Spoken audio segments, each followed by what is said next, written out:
ګرانو عزتمندو مسلمانانو وروڼو، د الله عز وجل د مقدس کلام قرآن کریم څخه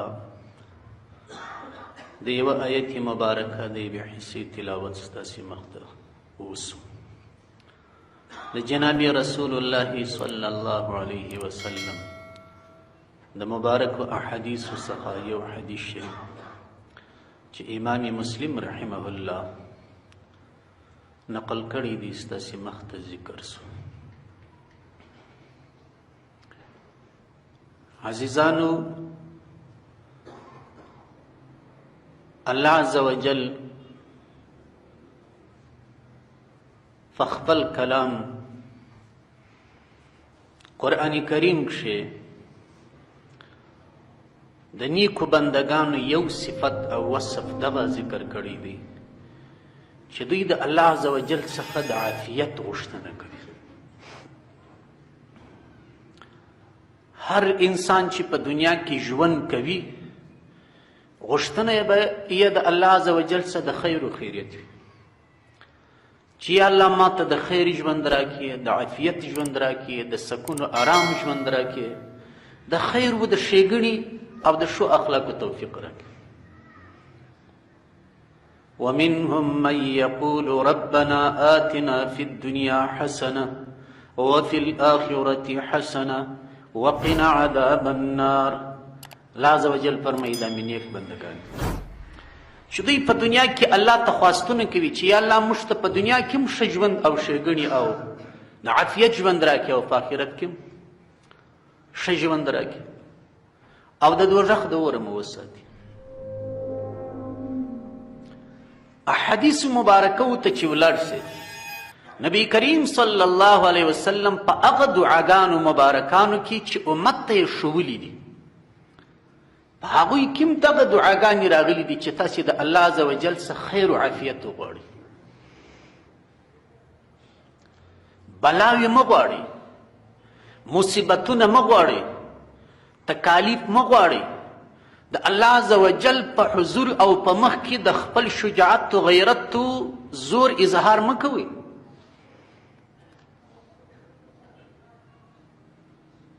واسألوا الله العافیه ولا تسألوا الله البلاء. د الله عز وجل څخه مصیبت مه غواړئ، د الله عز وجل څخه عافیت غواړئ. چا چې د الله عز وجل څخه مصیبت غوښتي دي، بلاوې غوښتي دي او د الله عز وجل په حضور کې د خپل شجاعت و غیرت اظهار کړی دی، هغه خواران یو ګام اخواته په سر سوي. حضرت مولانا مفتی محمد شفیع صاحب رحمه الله د یو بزرګ په باره کې نقل کوي، وایي د ده تر خولې یو شعر ووتی: فلیس لی سواک حظ فليس لي في سواك حظ فكيف ما شئت فاختبرني. بس یوارې پر خوله دا خبر راغله، یا الله زه ستا څخه ما سوه د بل هېچا پروا نه لرم، زما مینه محبت الفت عشق هر څه ستا سره دی. دا جمله خو یې ښه وویل، لیکن وروسته څه وایي؟ فاختبرني کیف ما شئت فکیف ما شئت فاختبر. څنګه چې دې خوښ یې الله زما امتحان وکړه زه به در معلوم سم. او الله عز وجل ښه هڅه کوي. نو الله عز وجل ډېرې د حیایي د ده بولې وربندې کړي. د یو کوچنک امتحان بول در باندې وکړم چې ته ودرېږي، یو ساعت خو یې طاقت وکړي، 2 ساعته وروسته یې مثانه وپړسېده، ډاکټران سوه، طبیبان سوه،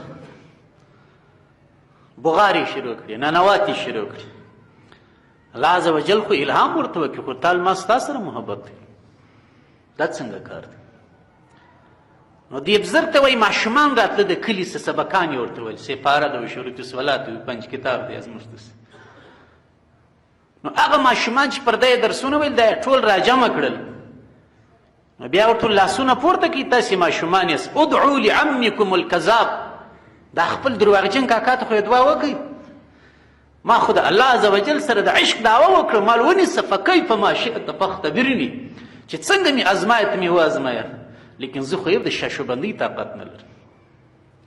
نو د دعاوې کولې ماشومانو امین امین پر یو ګړی باندې ټیر دی بولي لاس پر یو لاړې ځانې فارغ او خالي کې ول بیا مې توبه ده بس زه خو نه پوهېدلم واسأل الله العافیه د الله عز وجل څه د عافیت خواستونه کوي.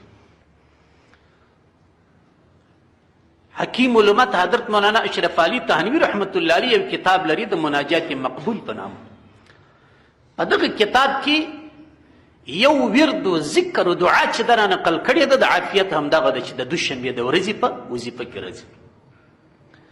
اللهم اني اسألك العفو والعافیة في الدنيا والآخرة.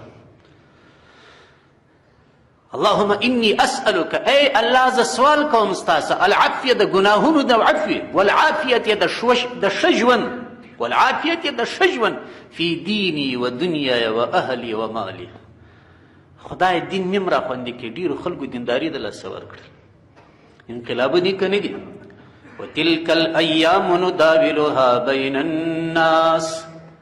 الله عز وجل فرمایي دا ورځې دي چې اړوم را اړوم دا انقلابونه دي.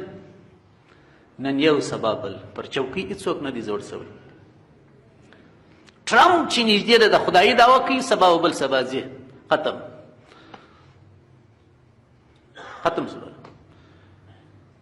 لیکن تاسې بدماشي لیدلې ده چې عین هغه حرکتونه کوي لکه فرعون چې کول. الیس لی ملک مصر وتجري من تحتي الانهار. د مصر پاچهي فرعون زما ده، زما تر قصر لاندې ولي پوهېږي. ما علمت لکم الها من غیري. زه خو ستاسې دپاره د الله عز وجل څخه ما سوى بل ستاسې دپاره د ځان څخه ما سوى بل خدای نه پېژنم. لیکن ختم 15 کاله بس زه دا یو واریم کامیاب ووله دا څه دا 10 کاله ختم ختمیږي. نو اللهم انی اسألک العفو والعافیة فی دینی. خدای زما دین را خوندې کې و دنیای الهی دنیا می را خوندې کې چې په حلال او په حرام سره ګډه وډه نشي. و اهلی خدای اهل می را خوندې کې نیم بچان می په مدرسه کې دي، نیم بچان می په مکتب کې دي، نیم می عادي په ولایت کې دي، نیم می په ولسوالۍ کې دي، نیم می پر دکان کښېنولي دي. ټول فامیل می سره پاشلی دي. فی دینی و دنیا و اهلی و مالی. خدای مال می را خوندې کې. اللهم استر عورتی. خدای زما عورت را پټ کې. و آمن روعتی. خدای هغه خوف و بیره چې زما په زړه کې سته خدای هغه خوف و بیره مې په امن بدله کړي. واحفظني من بین یدی. خدای زما د مخ د خواڅه حفاظت وکړي چې پر یو شي نوک ونه خورم، په یو شي کې ټکر ونه کړم. ومن خلفي. خدای د شا د خواڅې مې حفاظت وکړي چې ډب د شا د خوا یې راپکښې ونه مشلي. وعن یمینی. خدای د رسته طرف سے می حفاظت وکړي. وعن شمالی. خدای د چپه طرف سے می حفاظت وکړي. ومن فوق. خدای د لوړې خوا سے می حفاظت وکړي. ومن تحت. خدای د لاندې خوا سے می حفاظت وکړي. وان اغتال من تحت. داسې نه د لاندې خوا مې یو شی پورته کړي. اوس خو دا مشکلات کړ د سره لوړ هم متوجه دي لاندې هم متوجه دي. دا کرت اورات دي اذکار دي. زموږ تاسې اکثره سفرونه د مشکلاتو سره مخ دي. هغه سنت طریقې موږ نه دي پر ځای کړي. هغه دعاګانې او اوراد موږ نه وایي چې هغه څومره سنت دي سړی په سفر کې باید وایي. سبحان الذي سخر لنا هذا وما كنا له مقرنين وإنا إلى ربنا لمنقلبون. بس دا مو یو ښایسته زنبک ځینې جوړ کړی دي په مټر کې مو راځړولی دلی دی د مټر د مخ هنداره په دې پسې دا هم راځړېږي چې مټر ته وخېشي موسیقي مو ورواچي دربه د قرآن آیاتونه هم زړېږي هلته موسیقي مې شروع دا بندګانو دا خو نو ایسته